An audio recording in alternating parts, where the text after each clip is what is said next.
Hi lovelies, and welcome to my channel, or welcome back if you are returning. Now today I am going to do a VR to Simon at the Hermit's Cave. Now he recently did a video sharing his top 10 favourite oracle decks of all time.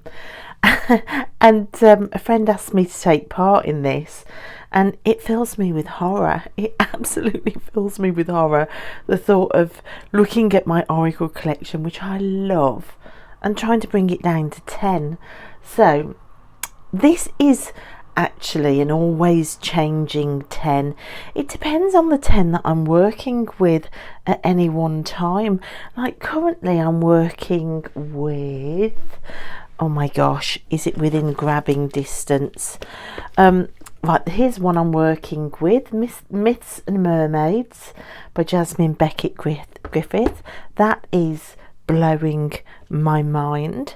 I'm also working with the Sisters of the Sea Oracle. Again, that one's blowing my mind. I've also been working with the Sacred Horse Oracle. That one's blowing my mind. So to be honest, I could very easily put those three in because I'm obsessed with them at the moment. So it is an always changing landscape, but because in this video the phrase of all time is in there, I've kind of gone for 10 oracle that I've used a lot. So I've got some new oracles which are incredible, but I've not used them enough to make this list. But so these are all oracles that I've used a lot and I know will stand the test of time. But before I get to the 10, I just want to take some out of the mix, because some kind of are workhorse decks for me. Shall I take these out of the mix? It's kind of cheating, isn't it? Okay, let's leave these in the mix, but it might be slightly more than 10. It's going to be more than 10. I was going to say, because these are just constantly in use, I'm going to take them out of the mix, but that's kind of cheating a bit. So what's this? This is the Moon Oracle by Caroline Smith and John Astrop. This has always been out. It's never been put away since I bought it. I've had it years. It's absolutely brilliant for moon readings. It's an amazing book. It tells you the position of the moon for any date you care to look for, and around it you can use the 3 sections of the deck to really give really fascinating moon readings. So I haven't done it for a while. My moon reading practice ebbs and flows really, only because of time constraints in life, and I wish it didn't. I wish I was more consistent with it, because I find when I use this deck more consistently, I feel mentally so much better, and I've got a better focus on where I'm going in the month. So yeah, the Moon Oracle, it is one that needs to come back out so that I can get back into that moon practice. Like I say, I'll do a few months and then I forget for a few months, and I'll pick it back up again, and then I forget, and then I don't do a follow-up. You know how it goes with life. But even so, this deck does get pretty consistent, if not perfect, use, and I love it. Love the artwork. It's got these backs. I love it. So that's oracle number 1, the Moon Oracle. So oracle number 2, I'm not separating these because these are a bonded pair, so even if you think it's cheating, I don't. This is a bonded pair that is always out on my altar. So this is the Weaver's Oracle, which was the first indie oracle I ever treated myself to. And then we've got the Ritual Oracle deck, which is a deck by Lucy Tipper, and oh my gosh, I love these two together so much. So you can see one's tiny and one isn't quite so tiny, but they just work so so nicely together, as you can see. These work on my altar. I do altar work with these. I use them for meditation. I will pull one a month or one every full moon, depending on how I'm feeling, and I will meditate with it. And when I do that consistently over a month, and again, this is another practice that has kind of slipped a bit of late. God, life's been hectic. End of term with transitions for kids as well. Gosh, don't even have time to know my own name, let alone sit at an altar and meditate. It's been a lot, but when I do prioritise it and can prioritise it and do have the time, and I'm not just passing out exhausted, then this practice means an awful lot to me. And these two decks, boy oh boy, do they sing together when you sit and meditate with them. So it's literally just a case of getting one card from each deck, putting it in front of me, lighting candles around it. I set like a 10-minute timer with meditation music and just sit there and see what comes up, and it's always incredible. So that's in my position number 2, the Weaver's Oracle with the Ritual Oracle deck. Okay, Oracle number 3, and I'm fearing that am I becoming a bit of a broken record on this channel, because I've talked about these two so many times. This is why they weren't really going to be in my top 10, because I've just talked about all these decks so far that I've spoken about. I've spoken about them so many times. So this is the Mists of Avalon Oracle, which I always work with alongside the Arthurian Tarot. These two are a bonded pair for me, and I love them. I'm using them for the Hallow Quest. I'm using them for readings around the Hallow Quest. I think they're a stunning pair. I think if you're looking for kind of a Celtic combination or an Arthurian combination, for me this pair is almost unbeatable. I mean, look at the images, they're just so gorgeous, if not all upside down to return it around. And then the tarot's upside down. Oh my gosh, guys, you just can't get the professionals anymore, can you? So yeah, look at them, and they're lovely to use, as you can see by the Arthurian Tarot being totally battered. They're just really lovely to use. Again, brilliant for pathworking. Of course, the Arthurian Tarot is made for pathworking with the Hallow Quest. That's why you've got the arched doorway frame around the image. It's to encourage you stepping into that image. And you can also see it here, like stepping into the woodland. It's just so lovely. I really love it. Way 2 dragons, 2 swords. Love it. So that has to be my, what are we on? I've lost count already, and we're only on number 3. So the Mists of Avalon Oracle is number 3. Okay, number 4 is this little tiny fella. This is the Nature Wisdom cards. I think I haven't got the box with me anymore.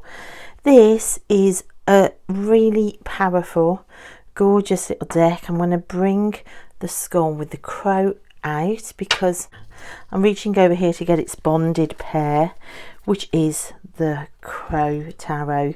So this pairing as well with this amazing oracle. Oh my gosh, are they all upside down as well? Of course they are. Okay, let's just give this a go. These 2 decks, I mean, look at this immediately. Look, see that with the eggshell? Just immediately, it's just unbelievable. I love these 2 together. These are my go-to pairing for conversations with the Morrigan, for readings around strength and needing strength. There is something about this combination that is unbelievable. Now, last time I looked, this little deck was out of print, and I don't know what was happening with it. I don't know whether it's back in print. I don't know whether it was just out of stock for a while. If it is out of print, I'm sorry guys, but honestly, it's fantastic. It's got all the messages on the back. It is just one of those combinations of decks where when you work with it, it will blow your ever-loving mind. It really will. And I've learned quite a bit about myself and about answers to stuff, like purely by putting these two together. And it looks so kind of inconspicuous. It's dinky. It's all nature photographs with the odd keyword. Like, yeah, it might add some clarification, but surely it's not going to blast your world apart with revelations. But that's what I find it does. It is small but mighty. I love it for that. I really, really love it for that. So, yeah, Nature Wisdom cards and the Crow Tarot. They are such a lovely, wonderful combination. So that is deck number 4. Deck number 5, if you watched my channel for half a minute and you're trying to guess what my 10 might be, you'll probably have got this on the list somewhere. Of course, it's the incredible Iris Oracle, which is really hard to get if you're in the UK. Last time I looked, these decks weren't being shipped to the UK. However, I did manage to pick this one up on eBay from a UK seller, so that was amazing. And if any card sums up what this deck means to me, it's possibly this card, Left Out with the Wolves. This is for you scapegoated people out there, the black sheep, the vilified, and the gaslit, and the smeared. Those of you that have grown up in toxic family systems, or have lived through something of that nature, where you've had to learn some of the hardest lessons from the people that should have supported you the most. And I just find that this deck, although it looks kind of very sort of naive, childlike, sort of child drawing style, don't let that fool you. I find that this deck speaks to those terrible and hard to recover from issues in life. It really does speak to those that have been left out with the wolves, and normally the ones locking the door behind you are the people that you know best and know the most. So yeah, it's a fantastically powerful deck. It really does have a set place in my life, and when I did first get it, I felt like somebody had been a fly on the wall watching my life and had designed cards specifically for me. It was just amazing, and I've always loved this deck from the get-go. It will always be in my top 10, always. So the Iris Oracle, it's going to be in there somewhere, guys, and it's in there at number 5. Deck number 6 is one of my very, very earliest Oracle decks, bought right at the beginning of my journey with decks and divination and Oracle and Tarot. That's the Literary Witches Oracle. There is something so strangely magical about this deck, and all those years on, although it's had a lot of use, and I love it so much, there is still an element of me that is still confused about how the hell to use it. But there's just something about pulling the cards. Something speaks from this deck that you might not understand why this card and this card could add anything to a reading unless you sit and study the guidebook. But honestly, I found over time that it just does. I do go to the guidebook and I do read the guidebook. I've got the little guidebook here that comes in the box, which doesn't have a lot in it, to be honest. It just has a few extra keywords and a tiny little bit of information about who the writer is. However, I've got the big book as well, and that's just that with another little paragraph added on. There's often nuggets or directions that those write-ups can give, plus the card, plus the keyword, plus these object cards coming out.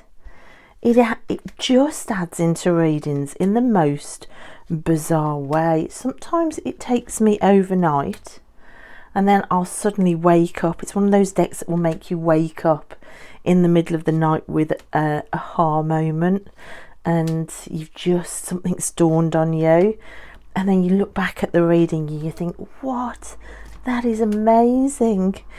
But so it's not an easy reader. It's not an easy deck to just throw cards down and go, okay, I get the message. It's one of those that you have to sit and mull with, I suppose, like a literary book. You don't get the essence of a book immediately. It kind of drifts in. And that's what this deck kind of does for me. It feels like a drifting in message, but really clear when it hits.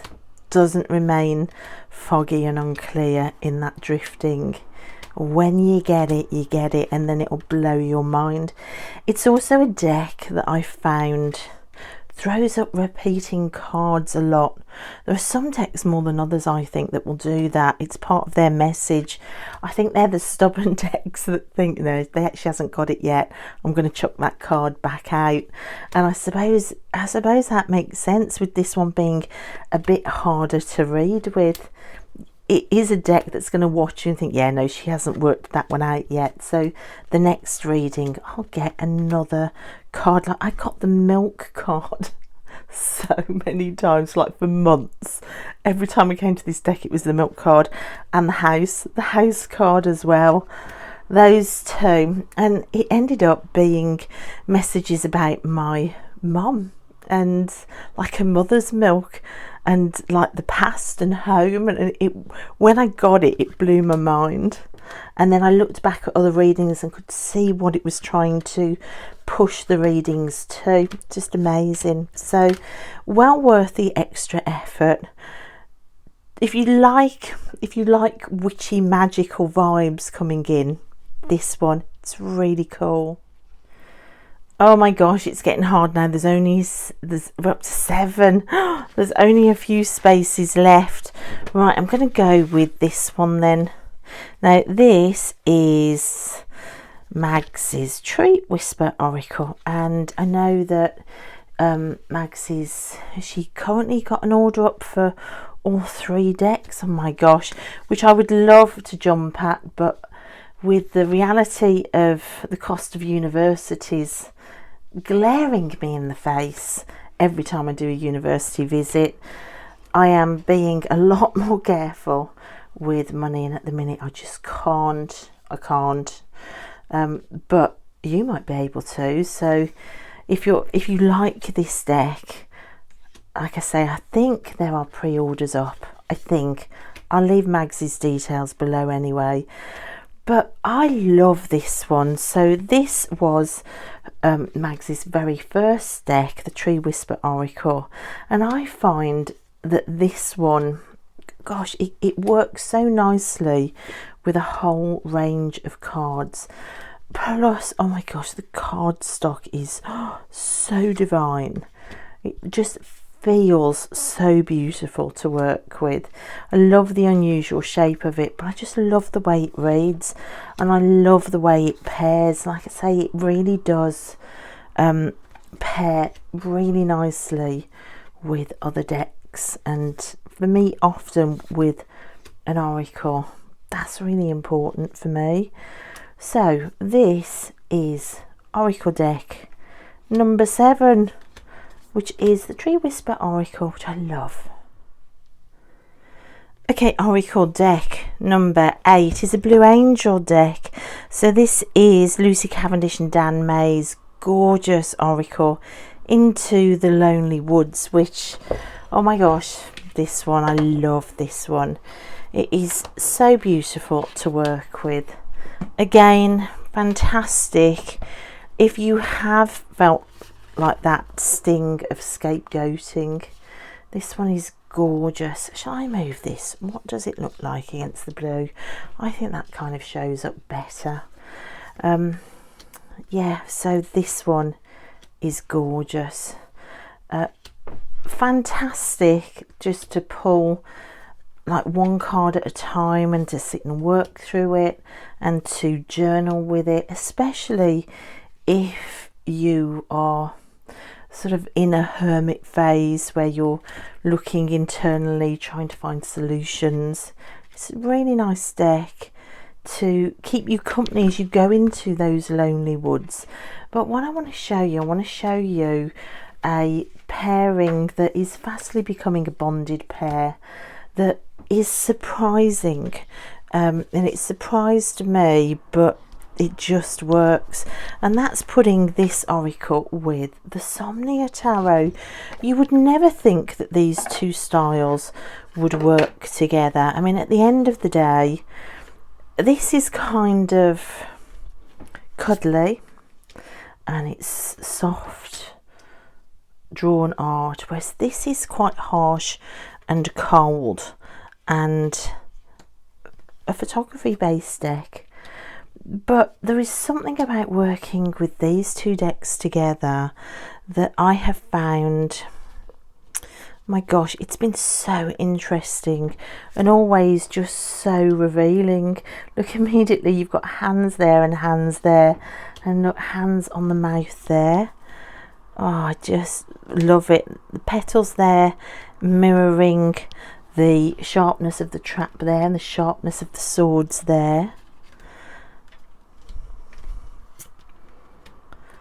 Yeah, there's just something about that when I've worked with these two together. I mean, look at this. I just love it. This has been really an interesting combo, and not one, like I said, that you would automatically think of, but one that has really worked for me. So I know we're not showing pairings here, but when I've found pairings that I love and that work, it's just nice to share them alongside sharing the oracle. So what was that? Was that oracle number 8, Into the Lonely Woods, a Blue Angel deck? Just amazing. Okay, oracle number 9 I have in a big version. I also have it in the little version. This is the Mother Mary oracle, which there's always going to be a card out on the top with this oracle. It's always the last card that I've pulled out. It is a deck that I do reach for all the time. So the big cards have just the name of the card on the front, and you go to the guidebook for the message. If you buy this oracle in the smaller version, you get a unbordered version of the artwork, and the message is actually on the back. So that's the differences between the two decks, and I love them. Love the artwork. I love the messages. I love the colours. I love the sense of peace and support and being uplifted that this deck gives me. It makes me feel connected, this deck, it really does. I mean, look at it, it's so pretty.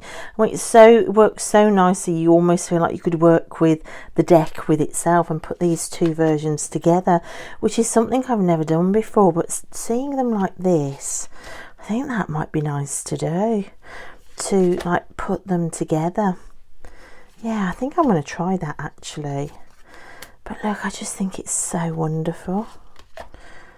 So that is my deck number 9, the Mother Mary Oracle in both of its formats. Finally, deck number 10, and I have got so many oracles still on my bed that I want to weep on in this video. But I'm going to have to put this in just for sheer amount of use that this one gets. And it's Feel Your Chakras Oracle by Andy Taylor. Now, I originally ordered this one. When this one came, Andy sent me this kind of prototype version as well, which is called the Vintage Edition. The day that she sent me this, I just finished painting my fence in the garden into a white picket fence, and I was so emotional because it was like a long time dream come true to have a white picket fence. And when I came in and washed the paint off my hands, this was in the porch and had been delivered. I was expecting this, but I wasn't expecting this, and it just felt like my white picket fence in a deck. Does that make sense? So for a long time I only used this vintage version, but this little pocket version as well, oh my gosh, it's so lovely. Hang on, I still haven't done the stickers, but look, I'll just show you a few of these little cards. And it's been used a lot because it's just so brilliant no matter what you're doing with these tiny little ones, just to find, like, have I got any blockages around this reading, or is there any additional words that I need to know, and just to throw a few of these little ones on top of a reading. So I've done that a lot. And then out of the blue, Andy sent me this version. Oh my gosh, the cardstock on this is so gorgeous. So this has got these backs, which is wonderful, and it's got cards that look like this. So they're all kind of similar words on all of them. It's just the production of them all is slightly different, and I love them. You can see they're all color coded. I haven't used this one yet. I've used this one loads, I've used this one loads, but that is my oracle number 10 in my all-time top oracle decks. However, I'm going to show you also just the boxes and the names of the ones that are on my bed that didn't make the video, purely because I had to pick 10, and I've gone for the ones that I've probably used the most. But honestly, they're still really top 10. It's like an endless top 10. Can I have a bottomless top 10, please? Because it just seems only fair. It's very rude not to let me have a bottomless top 10. Okay, the first of the honourable mentions that should be in my top 10 but I don't use as often is, first of all, Renee from Meadowlark Mystic. It's her collage deck, Sheer Insight Oracle, which is so beautiful, so beautiful. I am proud to say I own 3 of the original artworks of this. Actually, no, I take it back. Do I own 3 or do I own 4? I own 4 of the original artworks of this. This is one of the ones that I own, which I love. And it's just lovely. So this one is one that isn't ever put away either. And I'll often pull one of these female archetypes out for the month. She's another one that I've got the original artwork of. So that's the Sheet of Insight Oracle. Has to be up there for an honourable mention. Also, the Rose Alchemy Oracle. Look, again, you can always see the ones that I work with because the last card pull is still on the top. Don't bother putting them away properly because I know at some point I'm going to be back to the deck. And again, I said I wouldn't show you these, but gosh, these are just too beautiful not to show. And I am losing light rapidly, so I'm rushing now. So yeah, the Rose Alchemy Oracle, it is up there, guys. It's up there. this I wanted to put in my top 10 as well, but I've only had it a week, so I couldn't. But this is a deck for Wonder Walking by Amy T1, who sent me this deck. You would have seen, if you've been on my channel, possibly me opening this deck. I'd put a video up of me opening it, and then also a video of my day wonder walking around Oxford with the deck as well. Oh my gosh, it's just so wonderful. It's so everything that I love doing with tarot, that idea of wonder walking with cards. It's why I named Adventure Tarot on my channel, because I just couldn't sit at my desk with divination. I just really wanted it to be out and speaking with nature and on adventures with me, and this deck is literally made for that. So I thought it was a bit much to put it in my all-time 10 decks, and I've only had it a week, but there you go, that's how impacting it's been. So that's an honourable mention, as is the decks that are in here. Now these are Thea from Garden Goddess Tarot. This is her Hellenic Oracle, so I've got both sets of the Hellenic Oracle. I'm tending to only work with this one at the minute, so let's move these aside because I really don't want to get them muddled. I brought the Rose Alchemy deck back out. I did say I wasn't going to show these, but there you go. I can't help myself because it's just too much fun. I've got these out because I discovered working with these that these two, although it's Oracle and Oracle, these two became like bonded pairs. Again, another strange combination, but they're so lovely together, working with these two together. Oh my gosh, look at that. And I loved these. I worked with these a lot last year. Of course, me and Thea did the Garden Arcana last year. I can't believe it's been a year since that. I don't know what I've been doing with myself for a year. Honestly, I feel like I've been frozen in time. Wow, honestly, I really do. But I don't, can you see it? There's just something, I think possibly it's the folds in the cloth with the folds in the flower. Or it's something about the energy of the decks. But there's something so gorgeous about these two, and I love the fact, and this is going to sound odd, that Thea doesn't have a guidebook for this, and I don't know my Greek myths at all, and I've got a terrible memory. In fact, that one came up and I was thinking, is that the Doctor one? And it probably isn't because my memory is so bad. But what it does, when I pull a card, I just Google it, and normally within the Googling there's something or some wording that pops up on Google that just ties straight in to the rose message as well, and I find it so stunning to work with like that. And I like the fact because it forces me to learn more about Greek myths, and I love this figure here with this rose here. That is just perfect image to end on for those two.